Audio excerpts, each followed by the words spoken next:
Kryetari i Partisë Demokratike Sali Berisha ka zhvilluar këtë të hënë një mbledhje me kolegjin e kryetarëve në Selin Blu, duke theksuar se vendi ndodhet në një moment të rëndësishëm politik. Në fjalën e tij hapse, Berisha deklaroi se situata në Shqipëri po bëhet gjithnjë e më e rrezikshme, duke akuzuar drejt për drejt kryeministrin Edi Rama për përfshirje në afera korruptive dhe për ndërhyrje në sistemin e drejtësisë. Ai u la porosit demokratëve që të zhvillojnë takime në terren me bazën e partisë dhe me qytetarët.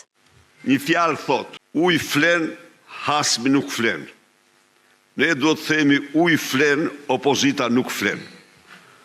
Se po fjeti e merr lumi. Ndaj dhe ne duhet të jemi në këmbë në çdo kohë, në çdo rast, në çdo përpjekje. Kështu që e thirrëm këtë mbledhje këtë ditë për probleme jashtëzakonisht të rëndësishme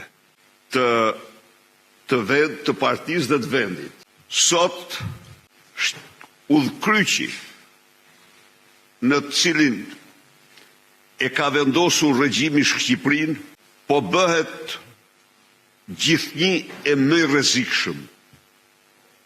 Po bëhet më i rrezikshëm se kur më parë. Edi Rama, pas faktimit, pas dokumentimit të implikimit të tij direkt në një mori aferash korruptive, në dosjen Balluku dhe jo vetëm, pas faktimit dhe dokumentimit se Akshi është kopshti privat, në fakt është grope e zezë e lindave Trams dhe vet ati. Sipas tij, zhvillimet e fundit kanë ndikuar edhe në procesin e integrimit në Bashkimin Evropian, duke pretenduar se raportet e ndërmjetme për Shqipërinë janë përballur me pengesa dhe kritika në rritje nga vendet anëtare.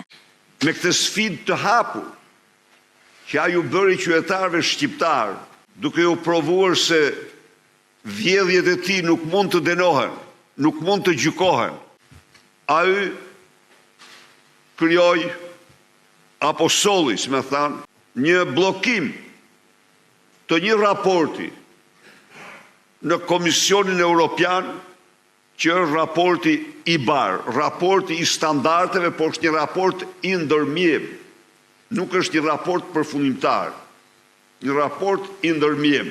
Me gjithë 5 shqyrtime, ky raport për Shqipërinë ka mbetur në klasë.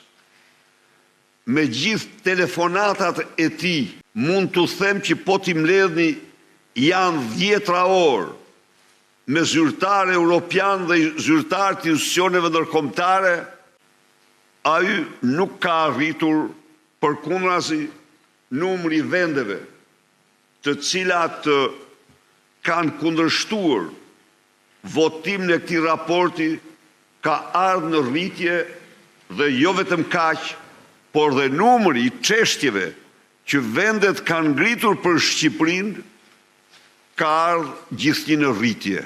Në fund, lideri demokrat hodhi akuza edhe për bashkëpunim të mundshëm mes Ramës dhe presidentit të Serbisë, Aleksandar Vučić, duke pretenduar se qëndrimet e tyre ndaj integrimit evropian nuk përputhen me interesat e qytetarëve të vendeve respektive.